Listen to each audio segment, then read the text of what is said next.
I think that the way that I make music, think for sure is not typical. This is honestly sounds so wet to say this, but I think about people's tastes and what their ears are going to enjoy way more than I think about streaming. Do you feel like the older generations get your music? Some people think I'm really, really good. And then some people on the flip side think I'm really, really crap. Some people think I'm lazy and I just sample. And that involves zero brain work, and I don't think anybody's right and I don't think anyone's wrong. I have my opinion of myself, but I'm not gonna speak my shit. Like, people have their own opinion. Hey, Dr. Panther. Hello. How are you? Well, thank you. How are you? I'm good. How are you feeling today?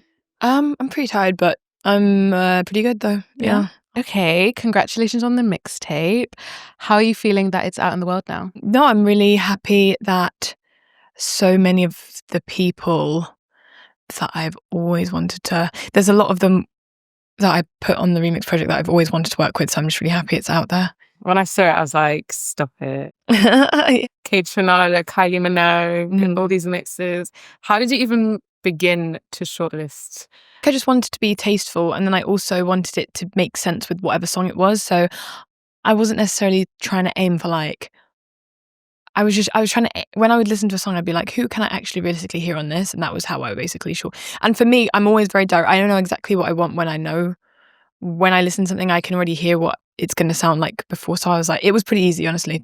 Yeah. Mm-hmm. Who shocked you the most with where they took the songs? I would say JT, honestly, really surprised me. I think she did such a good job on that type of beat because, it's not very common you hear, I guess, someone rap over quite a quick beat like that. I loved what Zara did with her runs on stateside. I was like, wow, your voice is absolutely insane. Did you select these artists like hand select, or did some get thrown your way? No, I pretty much hand selected them. Was there like a limit that you had, or you were just like, I'm just going to go for like as many as I can? I think see who. There's some songs where I got 2 remix. Like, I could have kept it at 1, but I decided to get basically as many people that I aspired to in there as I could. So then it ended up being like 2 for some remixes or 3 for some. It's a lot. Ended up being way too many, can't lie. Your songs have traditionally been on the shorter side, around 2 minutes. Did this project make you feel like you needed to go in a different direction? Not really, because I just make songs until I feel like they're done.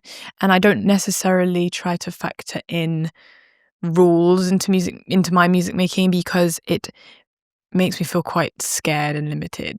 The only time I did it with this was when I was talking to a producer that I work with a lot, and he's actually a bit more of his roots are more in dance, like proper dance, so like instrumental dance, which doesn't have vocals in it. And he was telling me to maybe double some of the instrumental parts of the songs, but other than that, I didn't want to constrain myself too much. That's so fair.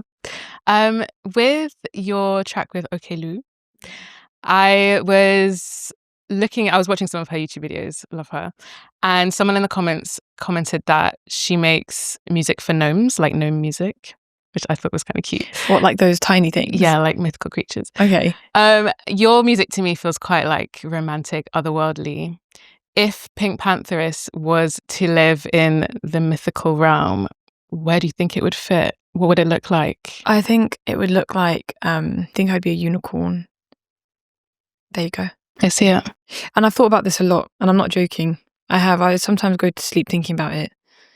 I think, it would be something like Narnia. And I would be, what's that one creature called? Where the top half of him is human and the bottom half isn't. Do you know what I'm talking about? A centaur. Yeah. The horse. The horse thing. Oh, no, James McAvoy plays him. Mr. Tumnus? Mr. Tumnus. I would be married to him. And we'd be in Narnia. And I'd be a unicorn. I'd be like the feminine version of him, Mrs. Tumnus. Your earlier songs felt intentionally shorter. Did TikTok play a part in this writing? And were you writing for like shorter attention spans, or was that just the vibe that you wanted to do? I've never written a song for TikTok, but yeah. No, I write songs just because that's how I write them, like that. When you were like beginning to market yourself, did you ever think about like the loop factor of songs? Because I know for myself, I've looped the song Pain so many times riding a Lime bike, and I'm like having to stop the bike and be like... Yeah. I don't think about songs and how they stream, if that makes sense. I don't make songs for DSPs. I make songs. This is honestly sounds so wet to say this, but I actually don't even factor in streaming or charts in any of the music making I do. I only factor in people's tastes, like real life people's tastes. I think about people's tastes and what their ears are going to enjoy way more than I think about streaming. I don't even even when people used to say like she makes them short for like streaming purposes, I was so confused because I don't know why it would affect how much someone plays a song if it was short. I don't know why that would make any difference if it was 5 minutes or 2. I think even if it was unintentional, it's just left you wanting more. Do you know what I mean? You're listening to it and you're like, yeah, I never understood that. I just do it because and I've explained this so many times, but it's just because I just write melodies that way, and I think too many melodies in one song is complete burnout and you get ear fatigue. Yeah, that's fair. Your whole look and vibe is very mid-2000s, peak MSN era. You seem to have a real fondness for the year 2006. Am I right? Or like that like 2005, 2006 time? Okay. Some people have years where everything just clicked musically and it really defines the course of their future career. Did this happen for you? And like, why was that era so big for you? I really enjoyed the music of that era. I think music basically is the one thing that I can safely say that I mean, people build aesthetics off of movies, they build aesthetics off of fictional characters or where they live or whatever. And that makes a lot of sense, obviously. And I think for me, it's always been in music, and that's pretty much solely it. And so essentially, I guess the era that you're talking about, which I agree, like, I think musically, that was my favorite era of music. Wouldn't even say 2006, more than I'd say 2000, even not even trying to diss 2006, but I think for me, it's 2007 to like 2012, 2013. For me, that was like my favorite era of music in the UK. I think people do think I dress Y2K. I think I dress Y2K, but I've never aspired to dress Y2K. I've always said that I just kind of dress like my mum, and my mum, because one, obviously she was raising me. That was obviously I moved out when I was 19, so majority of my life when I was indoors looking at what my mum was dressing was in the 2000s. I think that I've just managed to basically put how she dresses in a little time capsule in my brain, and it just still exists. But I've never actually aspired to dress Y2K, I can't lie, ever. I've never been like, I really want to go for this aesthetic. But I will say my videos though, 100% we have used influence from that era. But yeah, that was a long tangent. But the way I dress is really just what my mum used to wear. Yeah, no. I feel like how I've seen it is like, it's like past the Y2K and kind of in that like in between bit where like everyone was like, it's like the shifts of the decades. And no, I think so. I think because I really enjoy Jane Norman, I think that's why we're probably thinking about it in that way, which makes sense. Because I mean, yeah, I'm not going to deny it's very reminiscent of that era. But it's funny because I just never intentionally did that. I think it's just because the stuff that I enjoy seems to just be from those types of shops, which were liquidated in R.I.P. Yeah, R.I.P. No more. Okay. Do you feel like the older generations get your music, and do you care? I don't necessarily care if anybody or nobody gets my music. The people that get it and enjoy it, that are in the older generations, are people that I really enjoy having conversations about my music with, because they were obviously there to, I think majority of my fans that come to my shows, and I'm always surprised that they're older, are always like, wow, it really reminds me of this time, and like, it really reminds me of when I was growing up and going to clubs, and when I was 17, and they don't play this type of music in clubs anymore, and you're bringing something back which is very valuable.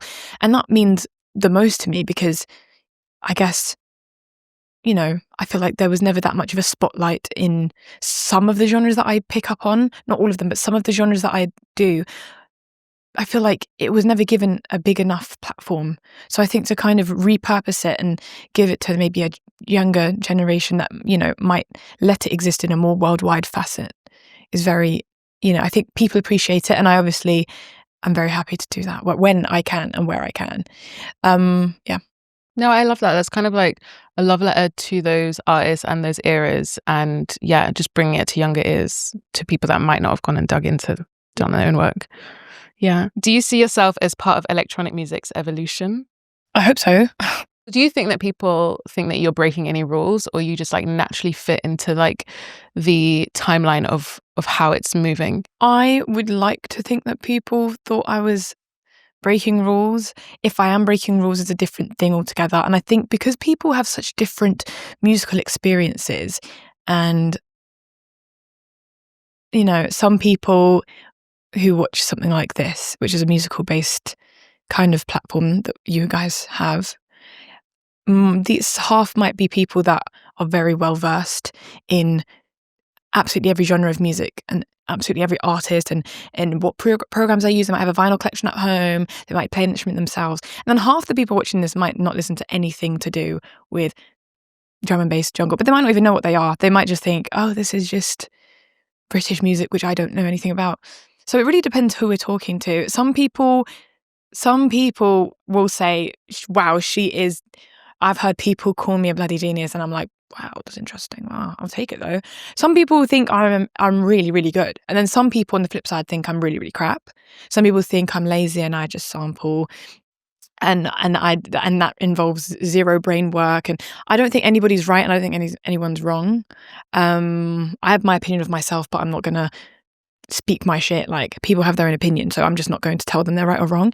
And that's something I've come to learn as a musician that does a lot of interviews, is that you really, it's almost a very difficult thing for me to sit here and be like, you know, I think I am a rule breaker, I think I'm this, I think I'm this, when someone's experiences might, you know, it's either going to support my theory or it's going to completely tear it apart.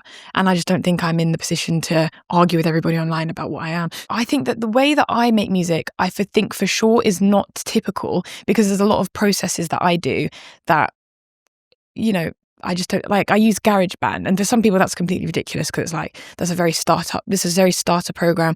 I record on like something like an Apple headphones, which, you know, requires more mixing. So I just have my very set ways, and to some people that's breaking rules, and to some people that's doing really silly, long-winded things that actually that make my music sound bad. So it's really, really up to people and what they think. I think that I do things my way, and I think that way is unique to me. But I think that there's artists out there that do absolutely insane things, so yeah, I don't know. I like to think I am, but I don't want to speak for anybody either. Yeah, I mean, I guess your opinion of yourself is all that really matters, right? Well, exactly. And I keep that to myself. Yeah. I love that. With how you're saying you use like garage bands and things like that, do you think that your approach to producing has stayed the same from when you began, and it's like a comfort zone and that's what you're like comfortable with? So pretty much, yeah. I produce in a very specific way, and I produce in a way where, and I'm very privileged to say, a lot of my favorite artists, when they speak about how they produce, they do it in a very similar way to this. They just hear it in their head.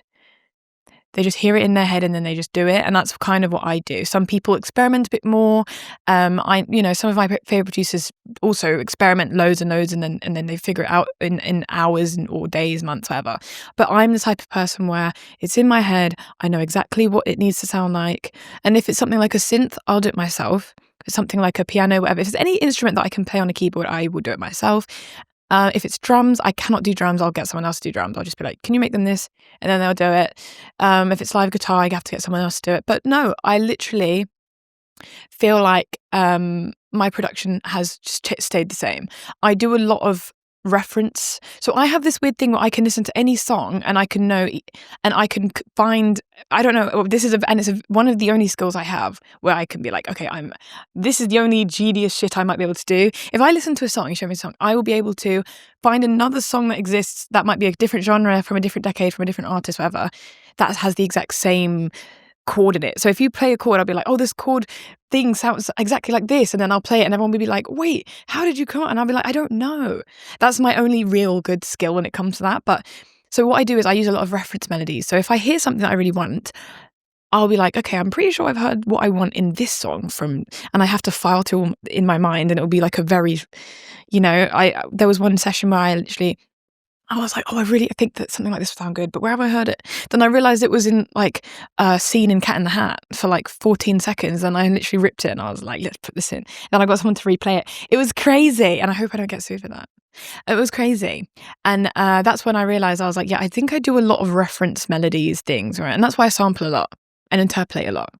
Yeah. That's a genius skill, girl. But I'm not saying I'm a genius. I'm just saying it's one of those skills where I'm like, okay, it's a bit silly. It's a bit like, if that's the only thing where I'm like, okay, somebody might think that this is some prodigy stuff. It's actually not. It's just like deep referential work that my brain does. But you got a good catalogue. That's it. I think it's just having a catalogue of movies, and then, yeah, that's pretty much, I've always worked the same. That's pretty much how I produce, yeah. Okay, we're moving on to nostalgia. When you sample UK club music, are you revisiting something that you have lived or something that you wish you lived in? I don't wish I lived in, but I do think, like, even though I love the music from the time, I wouldn't say that I would necessarily want to go back. I'm very happy to live in this time and kind of just make music that refers to a different time. In the UK, we do revisit and recycle a lot of older tracks. UK garage has never really died at all, even if it's not necessarily being made as much as it was being made back in the day. You still will hear the same songs outside. So I do think at all times we are living through that era in the UK, personally. Do you think like the older UK tracks hit harder than new sort of music that's coming out for you? I'd say, yeah, probably. But just because it's my favourite genre, you know, like I can say that like my favourite emo band still hit the same for me better than any music these days, because it's just something my brain really enjoys. So yeah. I have really vivid memories of being around like 7 years old, and my big sister's in her room and she's like blasting garage music on her giant speaker, doing her edges with her comb in her mouth. And for me, whenever I hear garage music now, it just transports me to that place. I want to know, if you were to think back to a Sunday morning in your early life, what does it sound like in your house? What food is cooking? What does it smell like? Who's moving around? Is there any specific memories that come back to you? Mum used to play so much Michael Jackson in the car. So I'd say it was definitely Michael Jackson being played. And then what would be cooking? My mum brought my cousin over from Kenya, and she would cook a lot in the house, and she'd cook chapati and she cook beans with vegetables in it. So something like that. It would be that cooking, and then it would be like me in the house with my brother and my mum and my cousin. That was pretty much it. That was pretty much my childhood. I wasn't making music a lot. I wasn't singing a lot, but it would be me in the house. Then I had a piano, probably practiced piano. I was doing piano a lot back then. So you've become a bit of a symbol for new music. Do people project their feelings about change onto you? I think older music fans do project a little bit, their opinions. I think, yeah, I think, to be honest, it's a cyclical thing. I think older generations will always look to the younger ones and think that their time was better, or they'll, you know, and I'm sure Gen Z will do it I'm sure we're going to end up doing it when we're older or whatever. So I don't think it's completely out of the ordinary, and I think it's happened throughout time. So it's just a natural thing that happened. I think because there's so many articles that call me a TikTok artist, so many articles that mention TikTok when they think about me, so many people who have the idea that I'm a TikTok artist. I do think because of that I think because of my earlier stages of my career, I've been here for 5 years now. So imagine the first 2 years was pretty much every article I swear would be like TikTok, you're a TikTok artist, TikTok.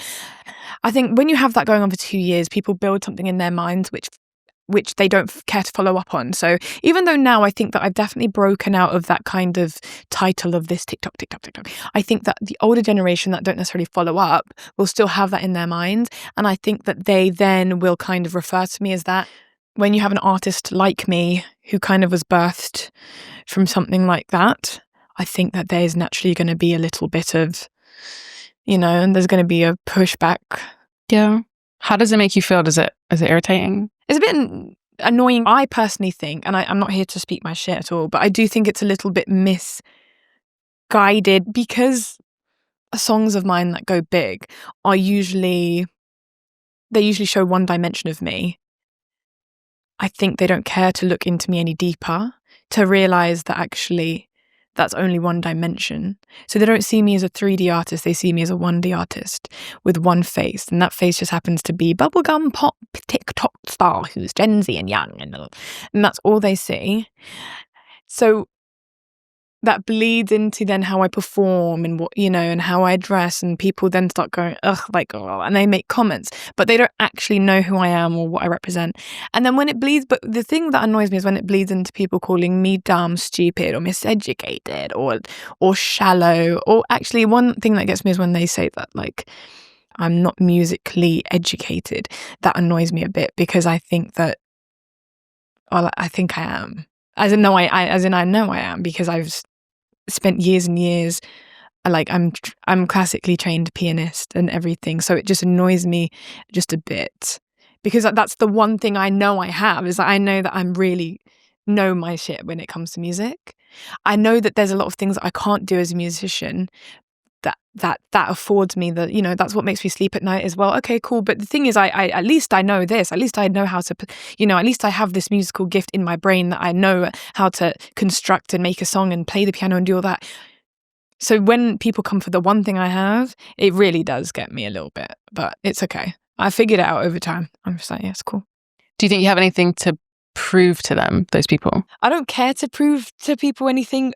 And I don't think I just think to myself, people that want to become fans will be fans, and I don't like to force or like wish someone to become a fan if they're just not naturally going to be a fan. Do you know what I mean?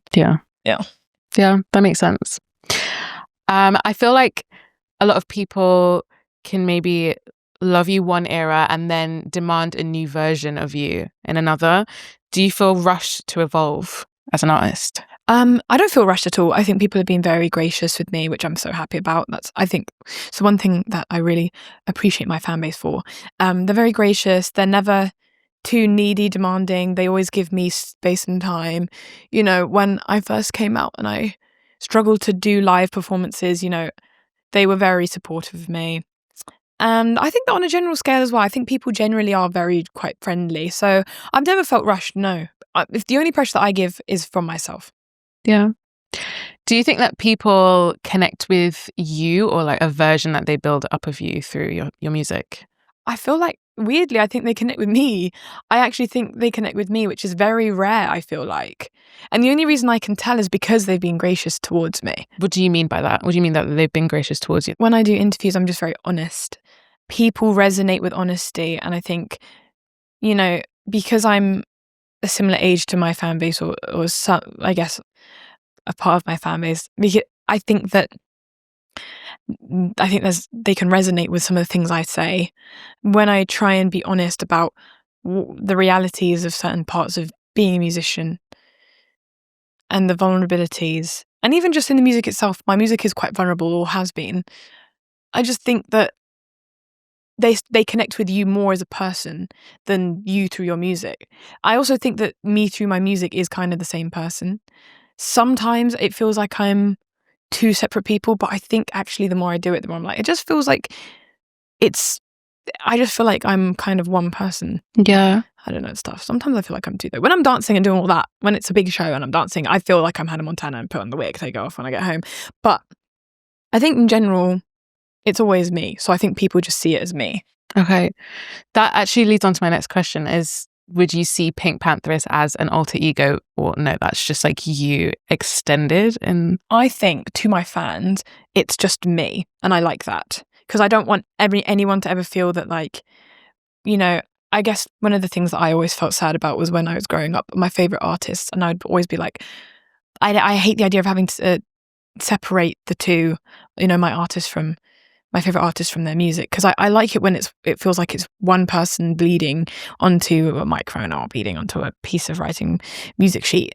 Sometimes I look at myself and think, oh, this feels like a character, because when I go home and I genuinely, when I take off my bloody wig, it feels like it's a character. When I'm dancing, now the more I'm dancing and the more stage stuff I do, the more I'm like, oh my god, it feels like I'm completely two different people. But when it comes to music, it definitely, I want it to feel very much like me. Has it helped you having a little bit of a character with like stage presence and confidence? I think so, yeah. I think it helps me. I think it helps the audience because I think I really want my shows to be entertaining. So, yeah. So talking about the character that is PinkPantheress, is that ever something that you've consciously built? Like you've sat down and gone, okay, this is who I want her to be, even though I know she's an extension of yourself, like, or is it something that's just naturally progressed? I think it's naturally progressed. No, I don't think I play a character. I think at first I wanted it to be, but then the more I kind of did the music thing, I realized it is just me. It's just me. Yeah. Just bigger. I think it's just me, but yeah, it's big. The things I play into, such as, you know, wearing a tour outfit that's tartan and, you know, very much into the world of what I'm doing. I think that's the pretty much the extent of it. But otherwise, no, I think that it's me. Yeah, the only thing it comes into where I feel like it's not me, it feels very different, is things like doing stage performances. That's pretty much the only thing. Otherwise, I genuinely, there's no, if I'm ever put in a situation where I feel like I'm doing something that's not like me, I just don't do it. Yeah, fair. When did you first realize that you were famous? I was never underground, I guess. That's a debate which I see a lot of. I was never underground. But when I was more internet-based, very localized artist bubbling up, I was a bit surprised when people would notice me. But I wasn't surprised because in London, you are quite, I feel like we have such an ecosystem of music here where it's, you know, you'll recognize someone fairly easily, I feel like, just in London alone. Then when you go to the outsides of England, you're still fine. But when I think I did Boys Liar, I think that was when I was a bit more like, okay, this feels a bit real. And when I was at the VMAs, or when I was at BET Awards, or when I was at the Brits, that's when I was like, okay, it feels a bit more real now. Now it's at a point where I'm like, I feel like I can say the word famous, but I wasn't saying that 2 years ago. Absolutely not. I was like, yeah, I'm like, make music. You just about said the word there. Yeah, it's not a word I love, to be fair, but that's not because like I think it's I don't think it's cringy to be famous. I think when I think of famous, I think A-list, bloody huge. So that's why. Yeah. I think because I think there's a difference between internet famous and then famous in general. And I think I've only just kind of maybe slightly, even still got a lot of work to do, but I feel like I'm crossing the threshold into famous. I don't think you can just say you're famous. I think you have to be very like, I'm famous in this way. I'm famous with this community. You know what I'm saying?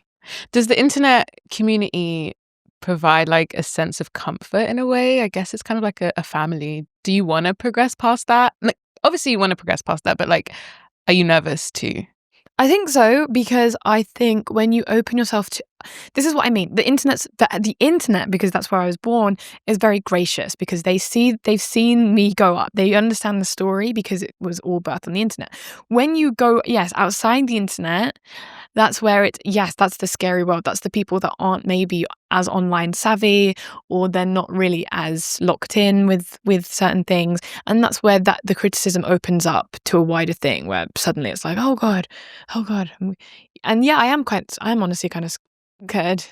But as I've said early on today, like, I'm not gonna lie. I mean, people will call my music generic, which fair enough. But I think with whatever musical decisions I make next in terms of what genre, I don't know if it'll ever be a point where I'm famous in a very mainstream sense. In what mainstream being like mainstream, bloody mainstream. Yeah, I don't know if it will ever get to that point. So what my aim is to just scoop fans up along the way. Because I feel like there are people that would really be fans that are choosing not to listen right now. So those are the people where I'm like, I want to get you as a fan because I know you'd actually like me, but you're just trying not to like me. But you will. And when you do, you'll be a fan. That's what I want. Only people that would be fans. Yeah. No, I get that. I have read that you are a homebody. Mm-hmm. How does that align with fame? I used to not be a homebody. I used to be out a lot. I used to go to house parties. Because I really used to enjoy socializing. The more I get older, I've realized it's a bit peak sometimes. which is to be expected. And obviously I'm not going to complain and be like, why are people like this? I get why people are like this, because I used to be a big fangirl myself. And not everyone that sees me in public are fans. That sometimes they're just people that recognize me. But yeah, I feel like for me now, it's become a thing where it's a bit always looking over my shoulder, and I don't like having to feel like that. So yeah, I inevitably end up staying home a bit more, but I don't mind. I'm quite happy. I hear that. It's also like this weird era that we're in now. It's like everyone's become paparazzi in a way. It's like you don't even know when someone's like Exactly, watching and you. I've been there, so now I've developed ways of knowing, and don't ask me what they are. I have literally an eye. I have eyes everywhere. I literally can see everything before. Like even now, I know when there's someone that. If I saw somebody here and I thought they were going to recognize me, I'd know. I literally know exactly what I do. It's amazing. It's an amazing skill, though. It's an amazing skill I've developed. Yeah, it's kind of we need to do like a Nick Jonas thing where you're like, yeah, but it also helps with other things. Like now, I look. Honestly, you're gonna laugh. Now, when I'm crossing the road, I'm very careful about cars because I literally have this heightened sense of like of surveillance that's inbuilt now, which is actually really fun. Does it ever like lean into paranoia? Do you think? I don't think so. I actually, when I'm out sometimes with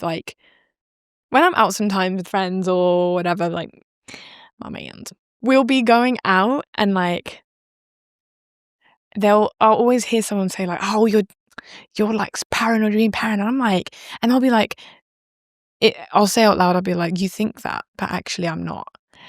And then as soon as like 2 minutes later, there'll be someone filming or there'll be something coming up, and then they'll be like, "Oh, someone's coming up," and I'll be like, "Yeah, I told you. This is the person I told you was going to come, and you told me I was paranoid, and now I've just proved your point." So I think people think it's like close friends think it's paranoid because I think it's something that they don't have to think about, but I do have to think about it. So if I have to come across as a paranoid person, I will. I don't care. If you think I'm paranoid, I don't care. Yeah. So the last 4 years have been of intense growth for your career. How do you balance your health and well-being with this? I know recently I've heard you say that you've had some hearing loss in one of your ears. Is that something that you consciously manage? Yes. So after I lost, I guess, a significant amount of the hearing in this. So what I can hear in this ear is essentially like bass. If I was to cover this ear, is now amazingly heightened. Like I can hear pretty much. It's an amazing ear. If I cover this one, I can hear everything. I can hear ants outside. But this, if I cover this up, essentially it sounds like muffled bass. What you're saying is just the bass. So the top end is essentially just not there. So I just can't hear that. I can't hear high frequencies. So to deal with that, essentially, I just trained my ear to make up for it in other ways. So when it comes to, I mean, I can't mix my stuff anymore. That's the only thing that I did lose. But I will say, when it comes to hearing things and there's just other ways to make up for it. So you train your ears to listen to different things, if that makes sense, and to sing in different ways. And yeah, so you can compensate really well. It's so interesting. When I actually had my ears giving me trouble, I did a lot of research into neuroplasticity, which is essentially your brain and how it rewires itself after trauma, or when you have things like OCD or even any mental illness. You can really do a lot of work towards rewiring your own brain. So I did so much research, I went crazy. And yeah, that was one of the things I learned and what really helped, because I went to a lip reading specialist and she really helped me. But I will say that the one thing that helped me the most was kind of figuring out myself and doing my own research online. And because a lot of ear doctors, they'll essentially say, well, that's kind of it. So I figured it out myself. And I will say that that when it comes to being like an artist, you just kind of, that's how it's always been. I haven't tried therapy. I'm very, I don't know if it's because of the way I was raised or whatever, but I've just had a lot of having to figure it out myself. And I think a lot of people, I'll have a lot of people telling me like, therapy's the way, therapy's the way, therapy's the way. I've tried it. It wasn't for me. I think it is it for a lot of people, but for me, it's not. And still now I get people that are like, I get pushback from a lot of people, in my life that are like, well, no, you need to keep looking, you need to keep looking. I'm not necessarily someone that struggles every day with any issues, but I do think when you are famous, like, you have to do things that you aren't necessarily born to do. It can feel kind of, I've definitely crashed out in my time. And but I deal with it in my own way. I just do my own research into what makes me feel better, and honestly, it's helped a lot. The best thing for me was especially something like OCD, which I found out, not that long ago, not that many years ago, that I had, was that ERP. You have to kind of expose yourself to a lot of what you don't want to, and actually that has helped me the most. So yeah, that's how. Yeah, it's really hard when you can't like quiet your mind as well. No. And I guess, a lot of people just jump straight to therapy, and I guess it's just not a one size fits all sort of. No, it definitely isn't. Yeah. Yeah. So I hear you on that. Thinking about the future, what do you think the legacy of PinkPantheress will be? I hope, to be honest, that it is the one thing I will say that I do think I represent is a pocket of being, I guess, a more a less rambunctious form of singer and pop star. I think that the one thing that I do agree on when people ask if, like, do you think you've changed the boundaries or changed what a pop star looks like, I do think that in some ways I have challenged what a pop star should look like, in that I think even if it's just about being able to be a pop star that is less front facing, or a less a less powerhouse vocalist, I think a lot of what I do is in the background. I write all my stuff. I've written everything that I've made. I play production in a lot of my stuff. So because a lot of my work is behind the scenes, I think that I do represent a form of pop star that is maybe less common, which is equally just as important. I do think that if you're an amazing dancer and an amazing powerhouse vocalist, I think that you're doing an incredible job. But I think that equally, people that are doing their own production, doing this behind the scenes, playing on their own tracks, writing their own tracks, I think they are doing an equally amazing job. I think it's just about what listeners and what resonates with them. I think it's just up to them what resonates with them the most. But for me, I think when I am old, I would love to make people who are more like maybe shy feel like they can make music and be a singer and be able to make it even without doing all the extra stuff that they don't feel comfortable doing. That's genuinely what I would love. I also think it's cool being from the UK and kind of managing to break worldwide. I do think that, it's a bit harder too, because we have less of a machine behind us over here. And I also think being, even just being East African, being able to represent East Africa specifically. A lot of my fans are East African. A lot of them are East African, and they will always come up to me and be like, "You're my East African sister," and I'll be like, "Oh my goodness, that's so fire!" Because it's just fire that specific, that one specific is so like I can identify on that one specific thing, and so yeah, I just think being from London, I think being even just African, whatever, cool. I just think that's sick. And I think a lot of my favorite artists, people that I looked up to, are people that represented, themselves, their heritage, where they're from. And also, like, for example, I always say MIA is like such a good example of somebody that I look up to, because it's just like, she was doing everything herself. Like, I can't. So yeah, someone like her, I would love to leave a legacy where I just felt like I was being very true to myself and representing what I felt like represented my fans and was honest. That's it. I just want to be on the right side of history. I think you're on your way. Before you go, it's your last dance ever. What do you want to hear? Why did the first thing come into my head was George Michael? Oh, maybe even, goodness me, any George Michael song. Any George Michael song. Okay, I hear that.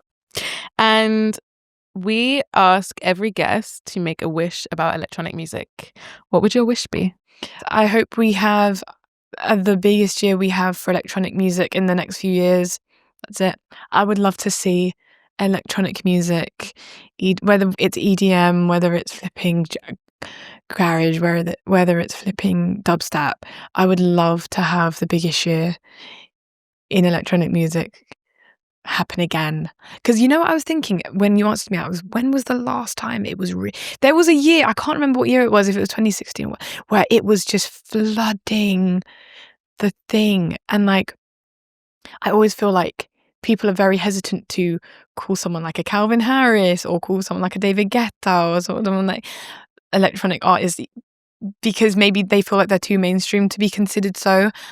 But like that for me, like, I mean, they're only one layer of electronic music, but I would love to have a year again where it's just the whole charts are just everywhere, just like huge drops again. I'd love to have just those big giant synths. I mean, I love where music is now, of course. I think it's sick. I think it's cool, but I would love for it to, that'd be great. Have a comeback. Yeah, that'd be great. Okay, thank you. Ross. It's been very lovely chatting to you, and yeah, we'll leave it there.